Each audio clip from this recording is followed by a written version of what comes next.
Hello, everyone.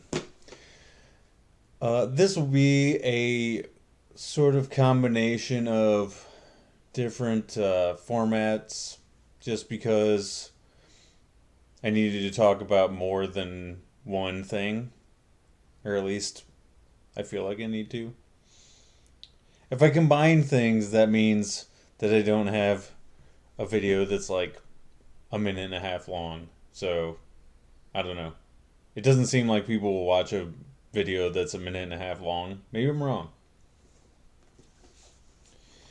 Anyway, first up, Terry Pratchett's Men at Arms.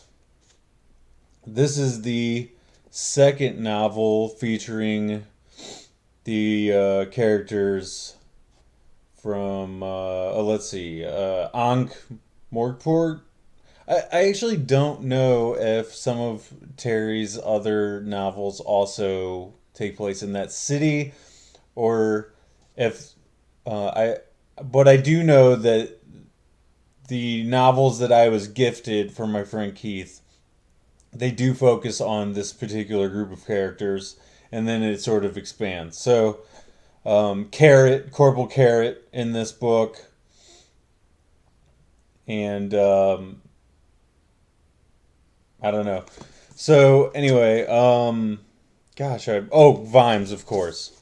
So this is expanding on those characters, and then we get more new characters who join the forces with them. Every character in this book is very colorful. We move away from dragons, that type of fantasy, although there are a couple still involved, simply because one of the characters takes care of dragons. But this book is more of a murder mystery, and the main characters are sort of struggling with their changing roles within the guard. Vimes is supposed to be retiring. We're moving into spoiler territory. Vimes is supposed to be retiring. He's struggling with having to move to a civilian's life, which he is not prepared for, nor is he wanting that really at all. And he's still very much involved, it seems, with the guards' activities, even though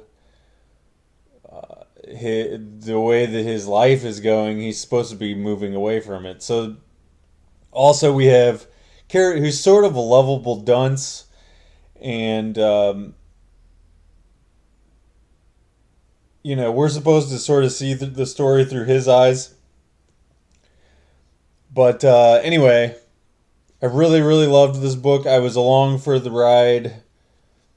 I never wanted to jump off at all. In fact, I marathoned about the last 200 pages of this because I had to get through it. I didn't have anything else going on, and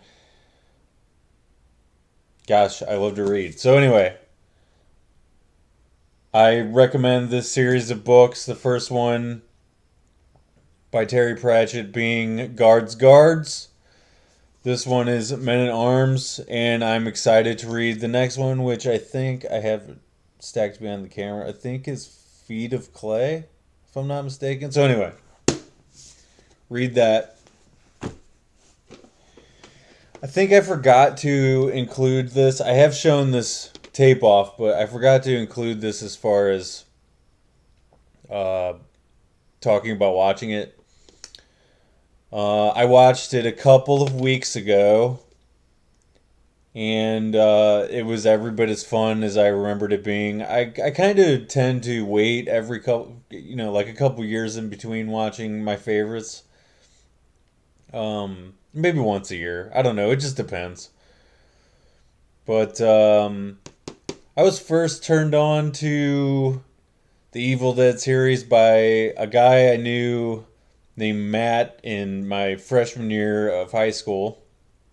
he refused to let me borrow the trilogy and just let me watch all of them. He would only give them to me one at a time. I think he was distrustful of people because he may have been burned in the past or something. So anyway, really, really loved watching this. This might be my favorite in the series. It's between this one and Army of Darkness. Obviously, I love the a little bit more comedic element in this, and also they stepped up their effects game big time. I actually have a DVD version of this, which has a documentary of footage from the special effects guys that's maybe longer than this movie.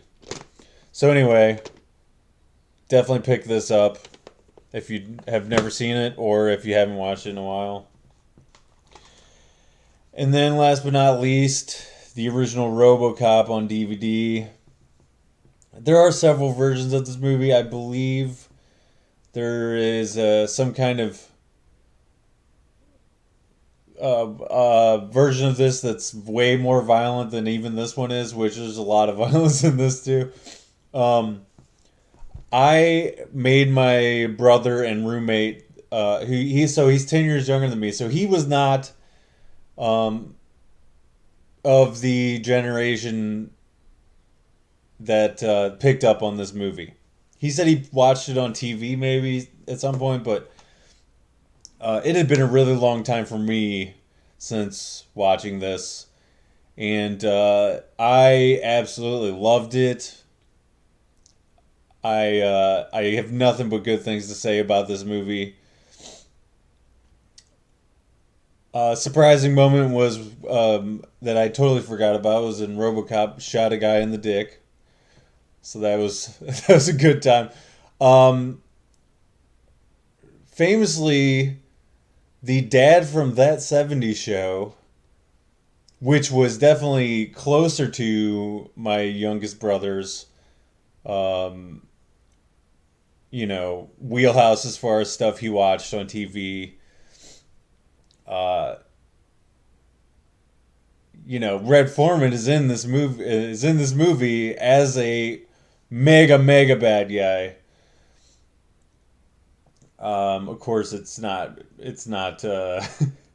Red Foreman. Is Kurtwood Smith is the actor's name. Um, there's a couple of Twin Peaks connections in this too. Miguel Ferrer, who is in the Twin Peaks series. He was even in the revival of that series. And there's another one that, oh gosh, it's slipping my brain right at this moment. I know there's another person that's in Twin Peaks that's in this movie, and I just can't fucking think of it right now. So anyway, this is probably ending up way too long, this video, but you should rewatch RoboCop. It stands the test of time. It's funny. It's action packed. There's a lot of violence that's just fun. A lot of awesome practical effects. I will say the only thing that maybe doesn't age well is the interstitial commercial segments that they just feel weird. Um, so anyway, that's my one criticism. Loved it.